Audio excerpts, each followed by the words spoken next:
وشر الأمور محدثاتها وكل محدثة بدعة وكل بدعة ضلالة وكل ضلالة في النار.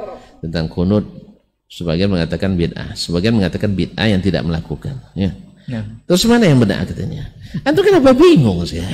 Kalau memang orang berilmu, nggak perlu bingung. Dua-duanya abad katakan bid'ah. Mungkin dua-duanya benar? Nggak mungkin. Antum nuduh saya ahli bid'ah, sebenarnya saya tuduh antum ahli bid'ah. Mungkin dua-dua kita benar? Nggak mungkin. Orang berilmu pasti tahu dia. Allah berikan hidayah. Kembali kemana? Alkitab dan Sunnah. Kita lihat. Ini yang membuat antum dihukum bid'ah oleh saya, atau yang dibuat antum hukum saya sebagai ahli bid'ah, ya, kita kembalikan ke zaman Nabi SAW yang ijma' mereka di dalamnya, tidak ada khilaf di dalamnya. Tiba-tiba di belakang ada khilaf, terus akhirnya antum akan ketemu jawabannya. Oh, ternyata setelah diteliti semuanya riwayatnya, ternyata Nabi SAW kunut subuhnya hanya 1 bulan. Buktinya apa? Ini riwayat yang meriwayatkan Anas, riwayat Anas yang mengatakan dia kunut sampai mati. Itu riwayat yang lemah. Sebab murid yang meriwayatkan dari Anas ada Ar-Rabi' ibn Anas, yang meriwayatkan daripadanya Abu Ja'far Ar-Razi, Isa ibn Mahan. Pertama, Isa Mahan saduqun lahu manakir. Dia memang saduk, artinya orangnya jujur gitu. Tapi riwayatnya banyak yang mungkar, berarti banyak silapnya. Khususnya riwayat dia dari Anas ibn Rabi' ibn Anas. Khususnya riwayat dia dari Rabi' ibn Anas, seperti yang disebutkan oleh Imam Ibnu Hibban dalam Ats-Tsiqat. Dia memang disebutkan Ats-Tsiqat, tapi riwayatnya banyak mungkar. Khususnya bila diriwayatkan daripada Rabi' ibn Anas dari Anas. Ini yang pertama. Nah, ini dia dari Rabi' bin Anas dari Anas. Bertemulah apa yang dikatakan Ibnu, berarti riwayatnya mungkar. Kemudian 8 atau lebih murid Anas bin Malik yang merupakan imam dalam masalah riwayat dari Anas, Thabit bin Aslam al-Bunani, Ayyub bin Abi Tamim as-Sakhtiyani, Alul Aziz ibn Suhaib, Qatadah ibn Da'amah, Mujahid ibn Jabr, dan seterusnya, meriwayatkan dari Anas bahwa hanya 1 bulan. Nah, terang bagi kita. Tapi kalau antum mau mengembalikan kepada zaman Rasulullah SAW, kan kita disuruh ketika ikhtilaf, fa in tanaza'tum fi syai'in farudduhu ila Allahi war Rasul. Ini syarat in kuntum tu'minu billah. Tapi kalau antum biarkan terombang-ambing oleh pendapat-pendapat ini, antum bingung, jadi orang bingung. Nah, kalau ustadznya aja bingung, jemaahnya lebih bingung lagi. Lalu disalahkan orang yang tidak bingung, ya. Gitu kan?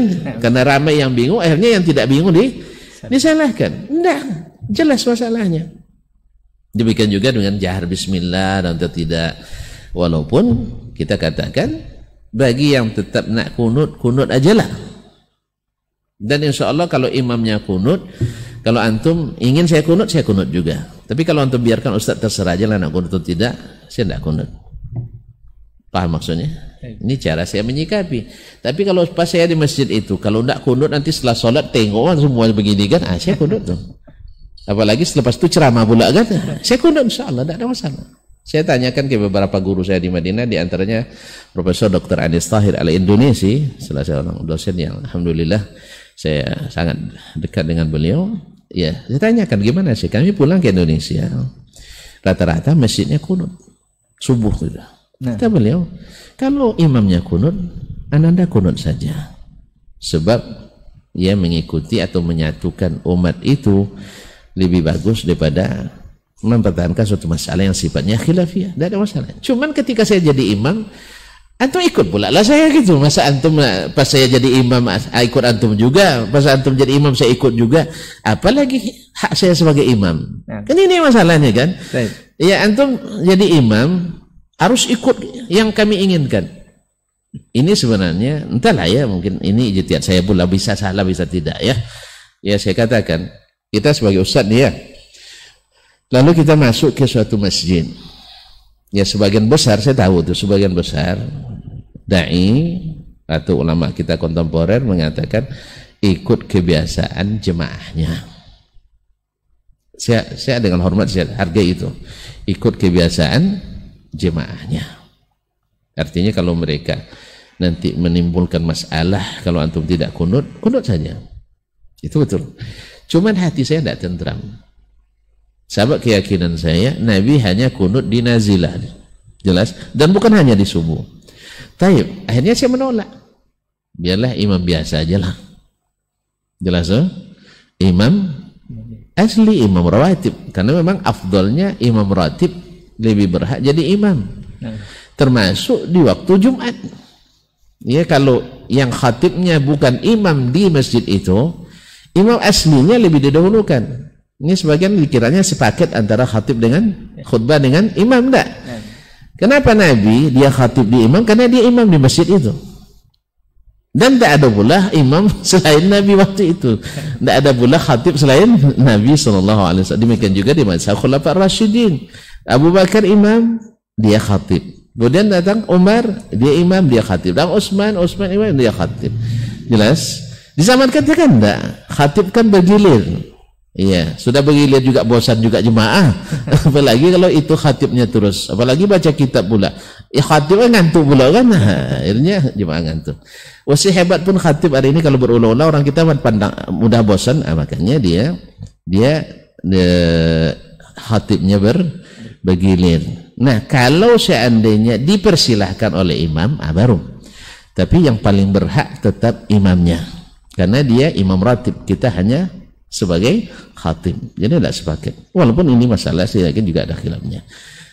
Nah, kembali ke yang tadi, kita memahami itu semua, alhamdulillah, bukan memaksakan, tetapi mesti menjelaskan. Dan seorang ahlul ilmi tidak mungkin tidak jelas baginya satu masalahan itu, kecuali ikhtilafnya ikhtilaf tanawwu, artinya ikhtilaf yang sifatnya variatif, tidak kontradiktif. Misalnya antum nak membaca dalam ruku subhana rabbiyal azimi wa bihamdih, misalnya saya ndak, misalnya subhana rabbiyal azimi, ya enggak apa-apa, toh juga tak ada yang mengatakan batal. Nah, antum baca ndak baca juga ndak batal. Yang kedua, dalam masalah ziyadah ini sebagian menganggapnya ziyadatu thiqah, sebagian mengatakan ziyadatu syadzah. Ala kulli hal masih ruang ikhtilaf dan sifatnya juga tanawwu dalam masalah ini. Atau doa iftitah antum Muhammadiyah baca Allahumma ba'id baini wa baina khataaya kama ba'adta bainal masyriq wal maghrib. Saudara-saudaraku di Nahdlatul Ulama misalnya dengan tarbiyah, wasliyah dan sebagainya lebih familiar Allahu akbar kabira walhamdulillahi katsira. Dan ini kita hafalkan waktu kecil dulu kan? Nah. Kemudian yang saudara mungkin di Indonesia ya, saudara kita di Persis dan yang lain-lainnya lebih sering membaca subhanakallahumma bihamdik wa tabarakasmuk wa ta'ala jadduk wa la ilaha ghairuk. Ini variatif sifatnya, tidak apa-apa. Demikian juga ketika membaca tahiyat akhir. Ya, tahiyat akhir ada apa namanya? Tahiyatnya Abdullah bin Mas'ud, ada tahiyat yang diriwayatkan dari Umar bin Khattab dan Abdullah bin Umar, ada tahiyat yang diriwayatkan oleh Abdullah bin Abbas. Ini kan variatif sebenarnya, tidak ada masalah. Wallahu ta'ala alam.